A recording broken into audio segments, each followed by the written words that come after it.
کہ میری اولاد میں کسی ایک کو تو اللہ تعالیٰ دین کا بہت اونچا مقام عطا فرمائے گا. تو یہ نیت ان تاجر نے کر لی. وہ کوئی عالم نہیں تھے, کوئی بہت پڑھے لکھے آدمی نہیں تھے, لیکن یہ نیت کی کہ میں اپنے بچوں کو وہ تعلیم دلاؤں گا جس کے نتیجے میں وہ میری آخرت میں, میری قبر میں کام آئے. تو اللہ تعالیٰ نے ان کی نسل میں بہت سے علماء پیدا کیے, بہت سے دین کے کام کرنے والے پیدا کیے. اللہ تعالیٰ کا ان پر احسان ہوا. تو میرے بھائیوں, ہم لوگوں کو بھی یہی نیت کرنی چاہیے. ہم اپنی اولاد کو وہ پڑھا کے جائیں جو قیامت میں جنت تک ہمارے کام آئے, جنت تک ہمارے کام آئے. آپ نے اپنے بچے کو حافظ بنا دیا, آپ کا انتقال ہو گیا, آپ چلے گئے قبر میں, بچہ قرآن پڑھ رہا ہے, آپ کو ثواب مل رہا ہے, آپ کا اکاؤنٹ جاری ہے, اس میں اضافہ ہو رہا ہے. بچہ تراویح سنا رہا ہے, آپ کا اکاؤنٹ جاری ہے.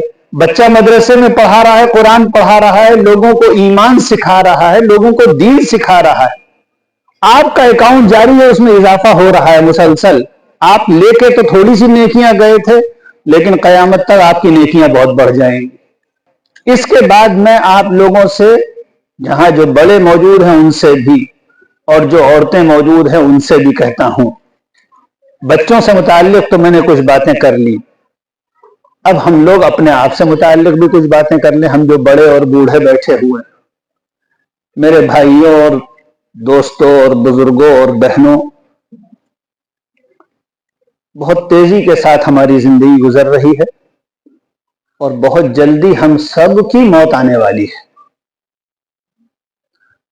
بہت جلدی ہم سب کی موت آنے والی ہے. ہم سب اللہ کے سامنے حاضر ہونے والے ہیں. ہم میں سے ہر ایک مرد کو اور عورت کو یہ سوچنا چاہیے, کیا اللہ میاں کے سامنے پیش ہونے کے لائق ہم ہیں؟ کیا ہماری زندگی ایسی ہے کہ اس دن ہماری معافی ہو جائے گی؟ اور بھائی اگر نہیں ہے تو ابھی موقع ہے, ابھی وقت ہے. اب باقی زندگی کے بارے میں یہ ارادہ کیجئے کہ اچھی زندگی گزاریں. جتنے گناہ اب تک ہم سب نے کیے, اور ہم نے واقعی اتنے گناہ کیے کہ اگر اللہ میاں کی معافی کا معاملہ نہ ہو تو یقیناً ہمیں جہنم میں ڈال دیا جائے. ہماری تو نماز میں بھی گناہ چلتے رہتے ہیں. ہم نماز پڑھ رہے ہوتے ہیں اور ہمارا دل گناہ کر رہا ہوتا ہے. اللہ میاں تو دل کے اندر بھی دیکھتا ہے. کیا ہماری زبان جھوٹ نہیں بولتی؟ کیا ہم لوگوں کو دھوکہ نہیں دیتے؟ کیا نماز نہیں چھوٹتی؟ کتنی نمازیں ہم سے چھوٹ گئیں, کتنا ہم نے جھوٹ بولا, کتنا ہم نے دھوکہ دیا. اللہ سے اللہ کے سامنے جب جائیں گے تو ایک ایک گناہ سامنے رکھ دیا جائے گا, کوئی چھوٹا سا گناہ بھی نہیں بچے گا. لوگ چیخ پڑیں گے, ما لہذا الکتاب لا یغادر صغیرۃ ولا کبیرۃ الا احصاها. اللہ میاں یہ آپ نے کیسا رجسٹر تیار کروایا ہے, اس میں ہمارا ہر چھوٹا بڑا کام موجود ہے, سب سامنے آ جائے گا. اور بہت جلدی وہ وقت آنے والا ہے کہ ہمیں اللہ کے سامنے بھیج دیا جائے گا. میرے بھائیوں ابھی وقت ہے. اللہ تعالیٰ بہت کرم فرمانے والے, بہت گناہ معاف فرمانے والے ہیں. تو پچھلے گناہوں کے بارے میں تو ہم سب یہ کریں کہ خوب رو رو کر, خوب شرمندہ ہو کر اللہ میاں سے معافی مانگیں. اے اللہ ہمارے گناہوں کو معاف فرما دیجئے. اللہ تعالیٰ ضرور معاف کر دیں گے. اور آئندہ کی زندگی کے بارے میں اپنے آپ سے بھی کہتا ہوں, آپ میں سے ایک ایک سے کہہ رہا ہوں, ہر ایک اپنے بارے میں سوچے. بچوں سے بھی کہتا ہوں, آئندہ کی زندگی کے بارے میں ہم سب یہ طے کریں, اب اللہ کے حکموں اور رسول اللہ صلی اللہ علیہ وسلم کے حکموں کے مطابق زندگی گزارنی ہے. مسلمان اسی کو کہتے ہیں جو یہ طے کر لے کہ مجھے اللہ اور اس کے رسول کے حکموں کے مطابق زندگی گزارنی ہے. باقی مسلمانوں کے گھر میں پیدا ہو جانے اور مسلمانوں کے سے نام رکھ لینے سے کوئی آدمی مسلمان نہیں ہوتا. یہ طے کرنے والا آدمی, جو آدمی یہ طے کر لے کہ مجھے اللہ کے حکموں کے مطابق زندگی گزارنی ہے,